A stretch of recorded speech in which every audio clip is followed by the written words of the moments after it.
I was telling to you that we had a good crew here. They are being trained, they are being exposed to various hazards, disaster situations, and they are learning the disaster management. So, as part of their academia, they are doing an activity called DI talk. It is called D talk.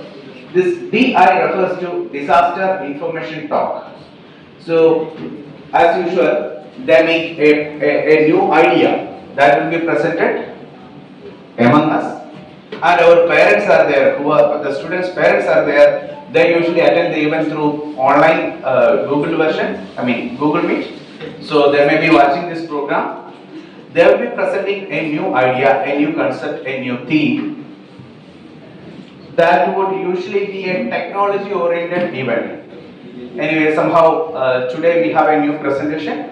So I am inviting faculties from NIDM, Shekhar sir and Arjun sir, and all the other participants from IHRD institutions to this event. Kindly, I request all of you to interact with our students, to give them more confidence, to make them, to feel them what the queries that they may have to face in the real world. I request, I beg all of you to support us.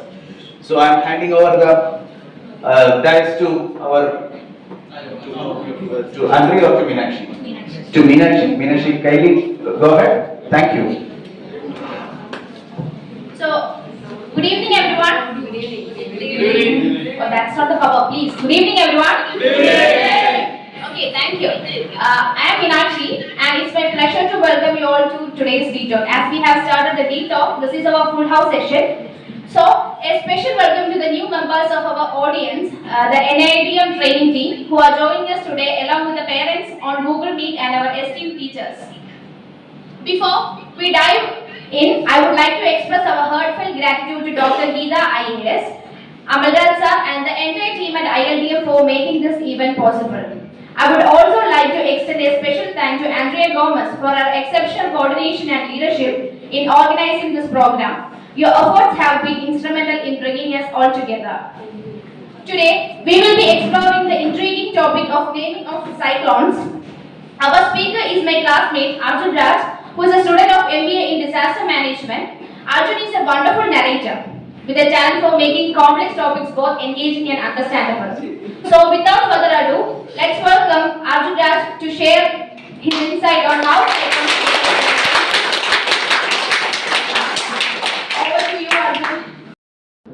Once again, good evening everyone. Good evening. You are more energetic than me. I am laughing that today here I am talking about the topic naming of cyclones. Before that, we have to know certain things about the naming of cyclones. You all know what is cyclone, right? Yes. But I am going to say it once more. What is cyclone? Cyclone is the word derived from the Greek word cyclos, which means coiling of snake. And the small definition of cyclone is cyclones are atmospheric disturbances around a low pressure area, are usually accompanied by violent storms and severe weather conditions. Mainly, cyclones are four types: tropical cyclones, polar cyclones, mesocyclones, and extratropical cyclones. First one is polar cyclones. What is polar cyclones? These are the strong storms that emanate from the over a warm ocean water in the tropical areas.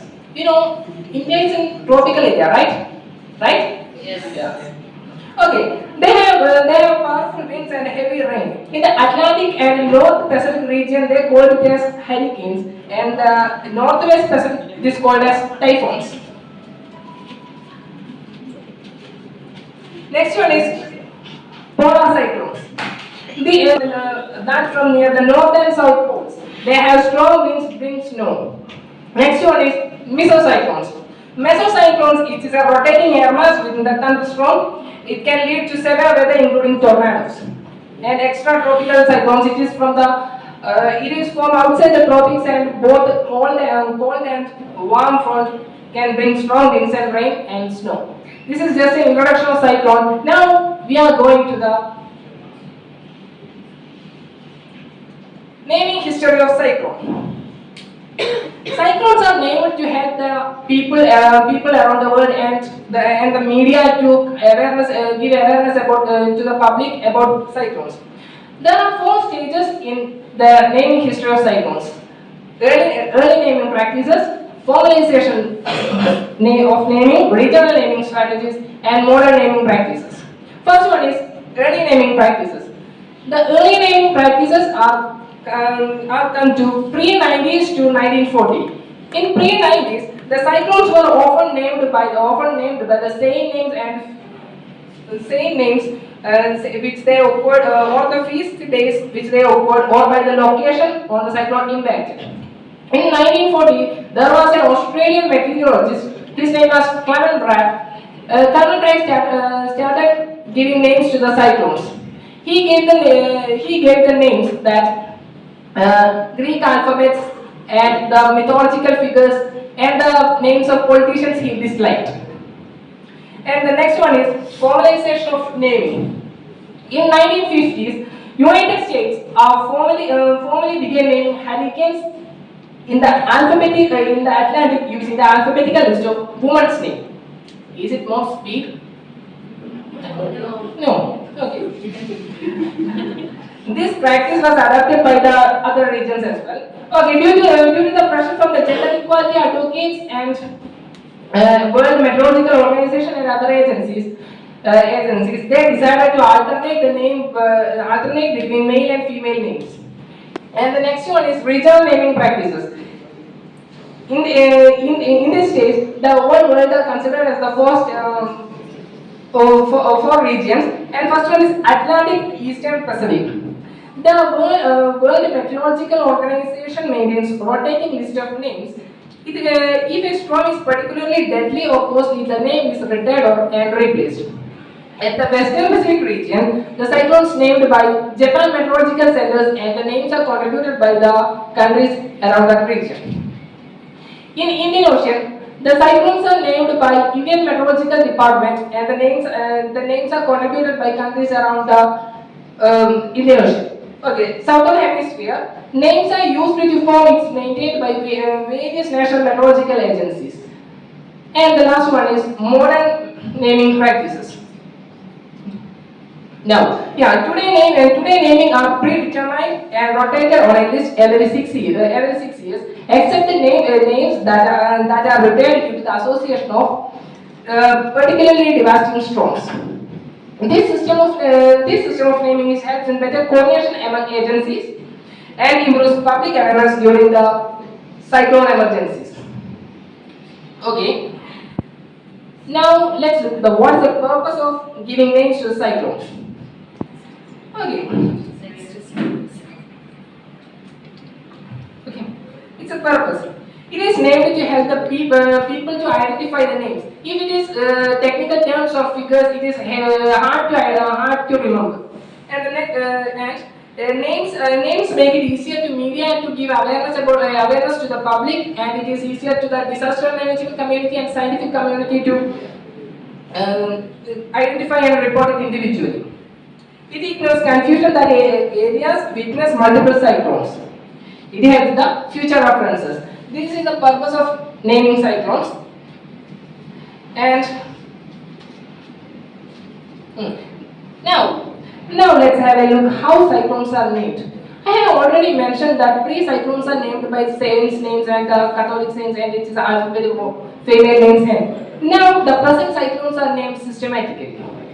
If the speed of the cyclone is more than 34 nautical miles per hour, then it must be named. If the speed of the storm crosses 74 meter per hour, then it is nautical miles per hour. Then it will be classified as hurricanes, typhoons, and tornadoes.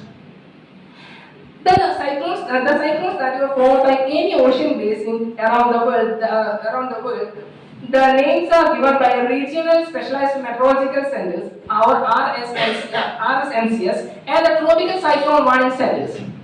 There are total 6 regional specialized meteorological centers in the world, including India's meteorological department. In the World Meteorological Organization and the United Nations Economic and Social Commission for the Asia Pacific have been naming the cyclone since 2000. The Indian Meteorological Department names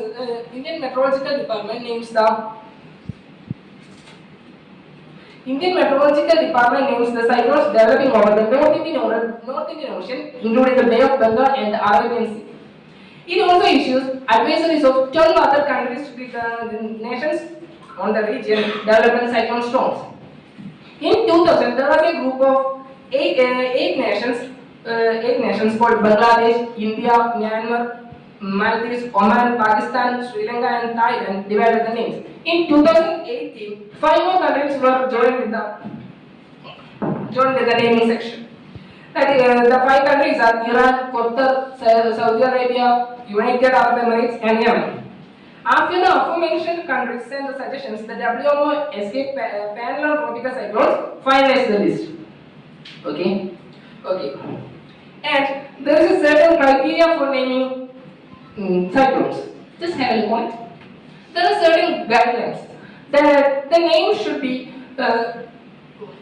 the proposed name must be neutral to politics and political figures, religious beliefs, culture, and genders. It must not be sentiments to the group of people in the world. It must not be rude and cruel in nature. The name must be short and easy to pronounce, inoffensive to any member. It must be maximum of 8 letters and be given with its pronunciation and voiceover. The names of cyclones developing over the North Indian Ocean will not be repeated once it used. It will cease to be used again. Here it's a few examples of cyclone. Cyclone Oki. Yeah, I think Cyclone Oki was in November 2017. I was in the 10th standard. It was named by Bangladesh, which means eye in Bengali language. And Cyclone Fani are also named by Bangladesh, which means the hood of snake.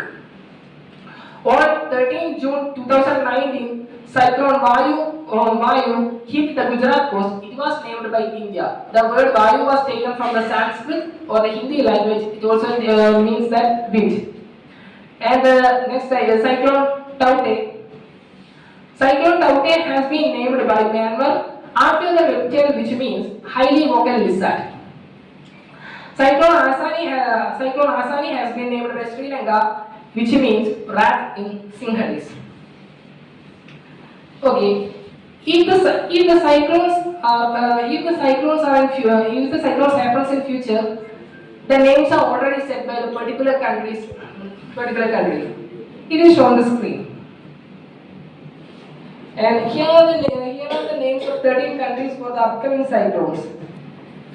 Bangladesh named Nisarga, India Ghati, Iran Nibar, Maldives Gureri, Myanmar Taute, Oman Yas, Pakistan Gulab, Qatar Shahid, Saudi Arabia Jawab, Sri Lanka Asani, Thailand Sikran, United Arab Emirates Mandos, Yemen Mocha. Based on the intensity of the cyclones, the name will be given by RSMCs. Okay, this is the naming history and this is the way of naming cyclones, and that's the end of my presentation. Thank you.